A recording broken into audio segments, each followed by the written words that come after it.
नमस्कार, मैं हूं मृत्युंजय कुमार झा और कमोडिटी सुपरफास्ट में आपका स्वागत है।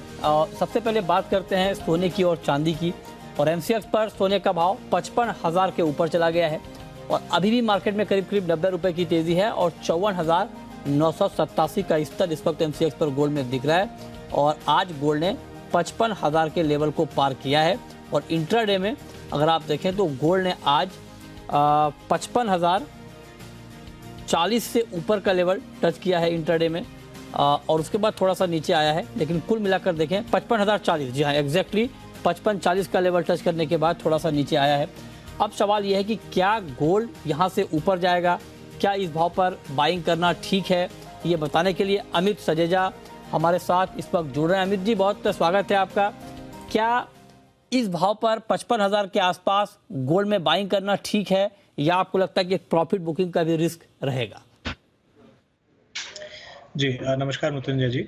देखिए, कल के बैंक ऑफ जापान के फैसले के बाद हमने देखा कि गोल्ड और सिल्वर दोनों में ही एक बुलिश ट्रिगर देखने मिला है, जिसके बाद स्पॉट गोल्ड ने खास करके $1810 के ऊपर की एक तेज़ी दिखाई। 1822 के आसपास आज प्राइसेस चल रही हैं। सिमिलरली चांदी में भी तेज़ी लौटी है 2 या 3 दिनों के करेक्शन के बाद। सेकेंडली एक और महत्वपूर्ण चीज़ जो है वो है कि कोविड को लेकर जो चिंताएं बढ़ी हैं, खास करके जापान, चाइना और यूएस और इंडिया ने भी वार्निंग दी है, ब्राज़ील ने भी दी है। तो इसके बाद सेफ हेवन अपील जो है गोल्ड की फ़िलहाल लौटी है। इसके चलते मैं समझता हूं कि जो तेज़ी है वो बरकरार रहेगी इन हाई लेवल्स पे भी, और जो तेज़ी है एक्सटेंड हो सकती है। शॉर्ट टर्म बेसिस मुझे लगता है कि 54,850 से 900 के बीच अगर गोल्ड मिलता है तो वहां पर एक बाइंग की अपॉर्चुनिटी बनेगी और एक न्यू रिसेंट हाई 55,200 से 250 तक हमें गोल्ड में देखने मिल सकता है। चांदी का मार्केट थोड़ा सा दबाव में है, हालांकि गिरावट बहुत ज़्यादा नहीं है लेकिन फिर भी मार्केट थोड़ा प्रेशर फील कर रहा है। तो चांदी पर आपका आउटलुक क्या है, सिल्वर में क्या किया जाए? देखिए, हल्की सी जो मुनाफा वसूली हमें बेस मेटल्स में देखने मिली है, उसके चलते आज चांदी प्रेशर में है, लेकिन कल चांदी में बढ़िया तेज़ी दिखाई दी थी। मुझे लगता है कि फॉलो अप बाइंग आएगी।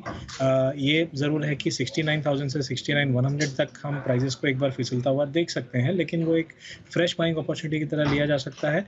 शॉर्ट टर्म बेसिस यानी 1 से 2 दिन के लिहाज से 70,500 का मैं व्यू देना चाहूँगा और इस ट्रेड के लिए 68,300 का एक थोड़ा सा डीपर स्टॉप लॉस लेके चला जा सकता है। ठीक है, अब आते हैं क्रूड पे। क्रूड में आप देखिए कि इस वक्त एमसीएक्स पर 100 रुपए से ज़्यादा की तेज़ी कच्चे तेल में दिख रही है और ग्लोबल मार्केट में भी 1% से ज़्यादा की मजबूती है। 80 के ऊपर है ब्रेंट। क्या किया जाए कच्चे तेल में आज? देखिए, कच्चे तेल में मैं बाइंग ऑन डिप की ही सलाह देना चाहूँगा। हालांकि ऑलरेडी कुछ तेज़ी आ चुकी है। 64,120-25 के आसपास फिलहाल भाव चल रहे हैं। मुझे लगता है कि ओवरऑल 6500 के ऊपर प्राइसेस निकल सकती हैं। तो इस व्यू को लेके चलना चाहिए, डिप पे बाइंग करनी चाहिए।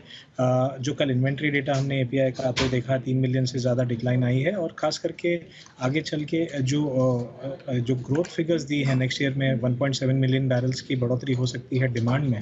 इसके बाद कहीं ना कहीं क्रूड को निचले स्तरों पे एक सपोर्ट देखने मिला है। तो कच्चे तेल में 6,510 का एक इमीडिएट व्यू लिया जा सकता है। ऑल्टरनेटिवली 6500 का कॉल भी लेके चल सकते हैं जब 240 के आसपास मिले जनवरी ऑप्शंस में, और उसका जो टारगेट होगा वो 320 का लेके चला जा सकता है। तो क्रूड में आप फ्यूचर और ऑप्शन दोनों की कॉल दे रहे हैं, दोनों में आपके लिए ट्रेड का मौका बनेगा। दोनों कॉल आपकी स्क्रीन पर आप देख लें, समझ लें और अपने हिसाब से फिर आप ट्रेड इनिशिएट कर सकते हैं। अब आते हैं नेचुरल गैस पे। नेचुरल गैस में इस वक्त करीब 3.5% की मजबूती है। 459 के ऊपर है एनजी का भाव। यहाँ पर क्या ट्रेड आप देख रहे हैं, एनजी में क्या करना चाहिए? जी देखिए, मेरे ख्याल से जो मोमेंटम फिलहाल है वो अभी ओवरऑल मंदी की तरफ इशारा कर रहा है। मैं समझता हूँ कि शॉर्ट कवरिंग मूव आ सकता है आज के सेशन में, लेकिन मैं 470 पे उस शॉर्ट कवरिंग पे बिकवाली करना प्रेफर करूँगा और मेरा मानना है 440 से 45 के जो लेवल्स है जो कल देखने मिले थे वो दोबारा रिपीट हो सकते हैं। ओके, ठीक है, तो ये राय आपने दी है। एक बार जरा कॉल क्रूड की जो ऑप्शन की कॉल है एक बार जरा दिखाइए स्क्रीन पर। और ये देखिए, हाँ ये क्रूड की कॉल, मतलब 6,500 की कॉल आप 240 में ले सकते हैं। टारगेट है 320 का, स्टॉप लॉस आप 200 पर लगा सकते हैं। ये ऑप्शन का ट्रेड यहाँ पर भी आपके लिए कमाई के मौके बन सकते हैं। अब आखिरी सवाल आपसे कॉल को लेकर जिंक पे के ऊपर है। जिंक में इंट्राडे के पॉइंट ऑफ व्यू से आप क्या ट्रेड देख रहे हैं, यहाँ क्या करना चाहिए? जी देखिए, जिंक में कल की रिकवरी के बाद हम दोबारा प्रेशर देख रहे हैं, क्योंकि रिस्कियर एसेट्स में जैसे आज हमने इक्विटी में भी ऊपरी स्तरों पे दबाव देखा है, उसी तरह हमने कॉपर में या एल्यूमिनियम और जिंक तीनों में ही कहीं न कहीं ऊपरी स्तरों से मुनाफा वसूली आती हुई देखी है। मुझे लगता है कि ये प्रेशर शाम के सेशन में भी बरकरार रहेगा। 274 से 75 के बीच बिकवाली कर सकते हैं। मेरा मानना है कि 271 से 270 तक के स्तर भी हमें जिंक में देखने मिलेंगे। चलिए, बहुत शुक्रिया आप अमित जी आपका जुड़ने के लिए, बताने के लिए कहाँ पर ट्रेड का मौका बनेगा।